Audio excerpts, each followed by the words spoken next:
Fala aí pessoal, tudo bem? No vídeo de hoje eu vou começar contando uma história sobre o que aconteceu hoje e o que me levou a fazer esse vídeo.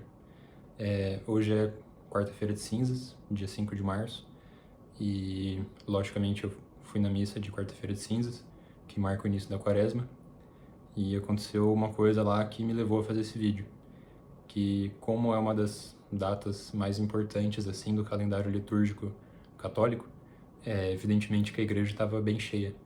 Inclusive acontece o fenômeno dos católicos de IBGE, que é o pessoal que geralmente não vai durante o ano, mas por ser uma celebração, entre aspas, mais importante que as outras, esse pessoal que não vai costuma ir nesse dia. E aí a igreja estava lotada. E tinha até repórter de canal de televisão lá para cobrir a missa e noticiar, mas isso não atrapalhou em nada, foi até melhor, porque quanto mais gente, melhor. E aí, no final da missa, tinha um monte de repórter fora da igreja, na escadaria, entrevistando várias pessoas ali, vários fiéis. E eu passei do lado de uma entrevista e eu ouvi, assim, a repórter perguntando: o que significa para você a quarta-feira de cinzas e a quaresma? E era um senhorzinho respondendo, uma coisa super fofinha, né? Ele falando, eu ouvi assim: tempo de oração, de amor, de concentração. Eu falei: é o jeito dele de expressar a ideia de uma maneira bem simples, mas verdadeira também. E aí no carro, voltando para casa, eu fiquei pensando: poxa, se fosse eu que fosse escolhido para a reportagem e a repórter perguntasse para mim o que isso significa para você, o que eu responderia? E aí eu fiquei pensando no carro enquanto eu voltava para casa e refleti sobre várias coisas e cheguei a algumas conclusões que eu queria compartilhar para vocês, que por acaso convenientemente tem esse canal, que tem acesso a algumas pessoas, e o tema é justamente o que a repórter perguntou, que é teologia, filosofia e literatura. E eu já vou encaixar esses elementos aqui no vídeo. Então foi isso que me levou a fazer esse vídeo, um velhinho respondendo uma entrevista. O que significa a quarta-feira de cinzas para mim, o que ela significa no geral, e qual a relação dela com a quaresma, né? Acho que esse é um assunto muito bom, né? E eu já vou fazer a conexão com o título do vídeo. Quarta-feira de cinzas é um dia especial que marca o início da quaresma, que são os 40 dias antecedentes à Páscoa, a Semana Santa, a morte e ressurreição de Cristo. E são 40 dias marcados por 3 elementos que a igreja recomenda, que é o jejum e a abstinência, a caridade em forma de esmola e a oração. Tá, aí a gente vai abordar esses 3 pontos, só que primeiro a gente vai abordar a simbologia da quarta-feira de cinzas, que é o que marca o início desse período de jejum, oração e esmola. Qual que é a simbologia da quarta-feira de cinzas? A própria cinza, né? Mas por que, tipo, qual que é o significado dessa cinza? E aí que vai entrar o título do vídeo. Para quem não conhece esse ditado em latim, em português ele significa: você é pó e você voltará a ser pó. E aí que entra a cinza, que é para você lembrar disso. Essa frase, ela tá no livro de Gênesis, bem lá no começo, no 3º capítulo, que é Deus falando para Adão. Que você veio do pó e você vai virar pó de novo. Tipo, você nasceu e você vai morrer. E além de ter sido popularizado pelas celebrações da quarta-feira de cinza, esse termo também foi popularizado pelos sermões do Padre Vieira, do Padre Antônio Vieira, que é aí que entra o livro, que eu li no ensino médio, na escola, mas é um livro bem relevante, assim. Esse capítulo em específico, esse sermão da quarta-feira de cinzas, ele é bem extenso, ele é bem denso, mas tem umas partes que dialogam muito com os conteúdos aqui do canal e inclusive do vídeo passado que eu fiz sobre o Sêneca e a brevidade da vida, que são assuntos que se conectam perfeitamente porque são o mesmo assunto, só que dito por pessoas diferentes em culturas diferentes, e isso é muito interessante. É a realidade que a gente sempre fala, pelo menos nos vídeos aqui, nessas correntes filosóficas. Você é matéria e a matéria perece. Tipo, uma hora você vai morrer, isso é uma realidade. Tipo, é uma coisa universal que sempre aconteceu, sempre acontece, sempre acontecerá. Tipo, não existe nada na medicina que vá evitar isso. Tipo, isso é uma coisa constante, assim, e atinge todo mundo. E, meu, se é uma coisa universal e objetiva, isso tem uma relevância muito grande, sabe? Que não pode ser banalizado. Não pode ser um tabu, assim. Principalmente porque, aí já entra uma questão mais de fé. Essa é uma questão que não pode ser banalizada, porque você tem uma alma que é imortal. E depois que seu corpo perece, a sua alma vai para algum lugar. E esse lugar depende do que você fez enquanto você era vivo, enquanto você era matéria. E o Padre Antônio Vieira, ele aborda isso. Você tem a sua realidade finita e a sua realidade infinita. Então, tipo, e a sua realidade infinita, ela é infinitamente superior à sua realidade finita, justamente pelo fato de ser infinita. Ou seja, tudo o que você faz durante a sua existência finita deveria ser em função da sua existência infinita. Porque uma questão é um trade, uma troca óbvia, sabe? Se uma coisa é definida pela outra, então, tipo, você tem que se empenhar nisso. Então, essa é a simbologia da quarta-feira de cinzas. Que, tipo, você vai morrer, sabe? E o Padre Antônio Vieira, ele traz isso no final de um subcapítulo. Que é basicamente as mesmas perguntas que o Sêneca faz. Parece até que um lê o livro do outro. Como você tem vivido até agora? O quanto que você viveu? O quanto você acha que você ainda vai viver?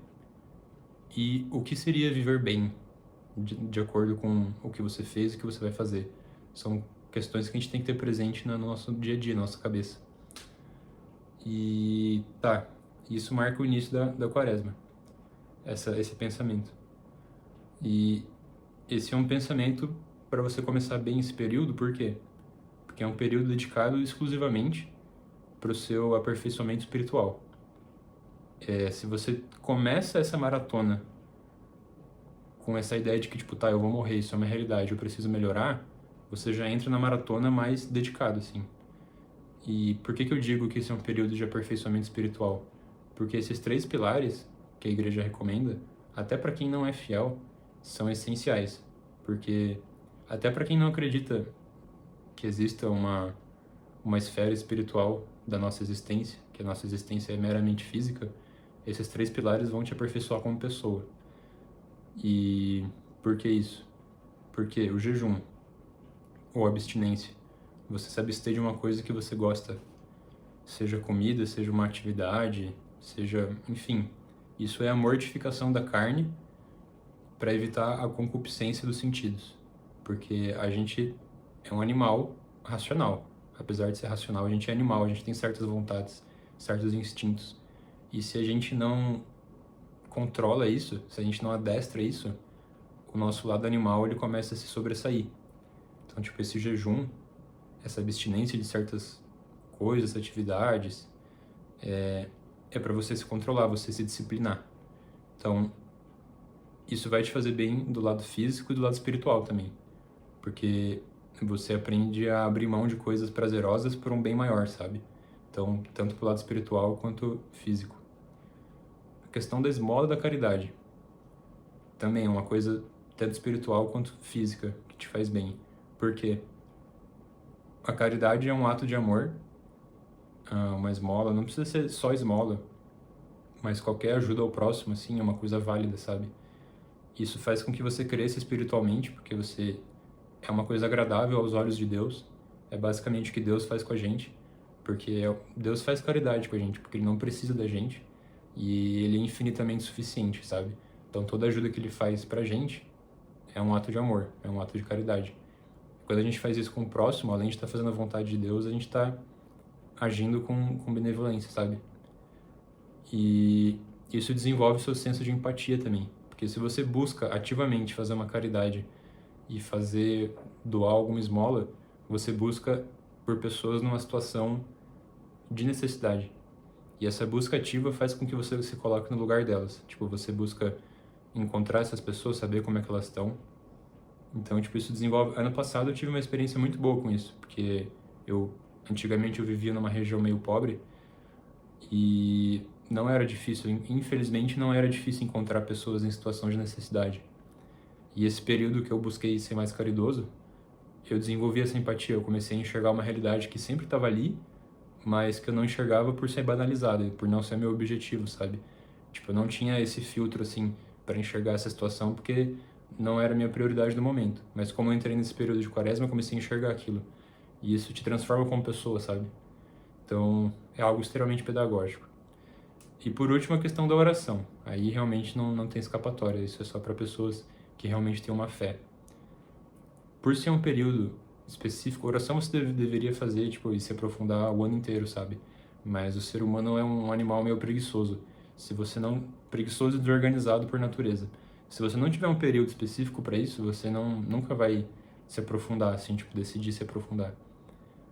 Oração também é um ato de fé e de humildade. Tipo, de você acreditar que tem alguém te ouvindo e que alguém vai te ajudar. E humildade de se colocar perante Deus, sabe? Tipo, pedir ajuda para Ele, agradecer Ele, pedir desculpa por alguma coisa que você fez. Tipo, engrandecer a sua alma, sabe? Alimentar a sua alma. Então, assim, só benefício.